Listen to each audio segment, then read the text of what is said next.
बहुत साल पहले राजस्थान के एक पुराने किले में एक राजा रहता था।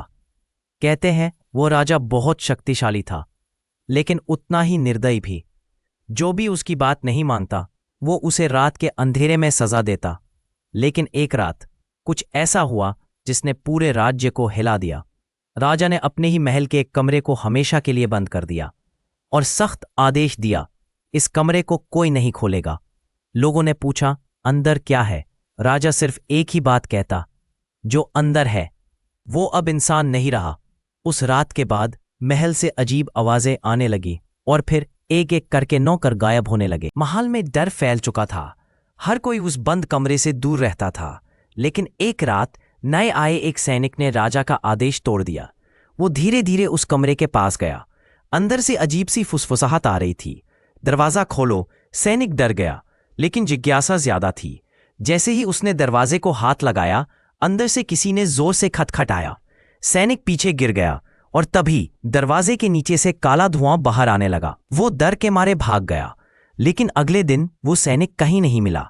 और उसी रात राजा ने पहली बार डर के साथ कहा, अब महल में कोई भी रात होने का इंतजार नहीं करता था। सूरज ढलते ही सब अपने कमरों में बंद हो जाते। लेकिन उस रात राजा खुद उस बंद कमरे के सामने था। उसके हाथ कांप रहे थे, क्योंकि अंदर से वही आवाज फिर आई, मुझे बाहर आने दो, मैं वापस आ गया हूं। राजा की आंखों में डर साफ था। उसने धीरे से कहा, तुम मर चुके हो।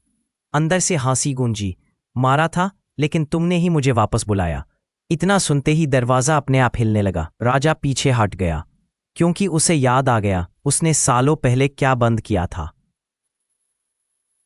राजा की सांसें तेज हो गई। उसे वो रात याद आ गई। सालों पहले उसने एक तांत्रिक को महल में बुलाया था ताकि वो उसे अमर बना सके। तांत्रिक ने कहा था, इसके बदले तुम्हें कुछ देना पड़ेगा। लेकिन राजा लालची था। उसने वादा तो किया पर पूरा नहीं किया। गुस्से में आकर राजा ने उसी तांत्रिक को मार दिया। मरने से पहले तांत्रिक ने हंसते हुए कहा था, मैं वापस आऊंगा और सबसे पहले तुम्हें ही ले जाऊंगा।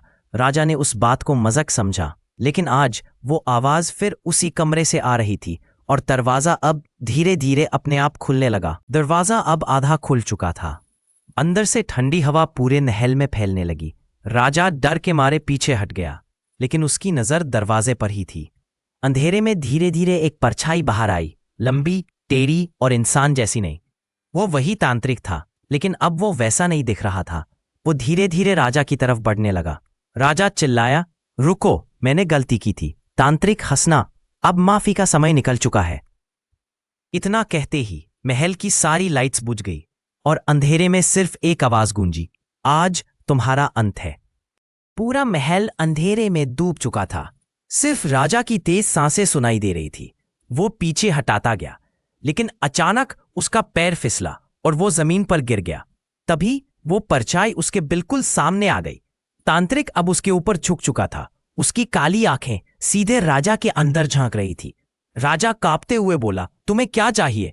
कुछ सेकंड सन्नाटा रहा। फिर तांत्रिक ने धीरे से कहा, जो तुमने मुझसे छीना था। अचानक राजा के चारों तरफ काले साए घूमने लगे और उसे महसूस हुआ जैसे उसकी सांसें कोई खींच रहा हो। राजा चीखने लगा, लेकिन महल में अब उसकी आवाज सुनने वाला कोई नहीं था।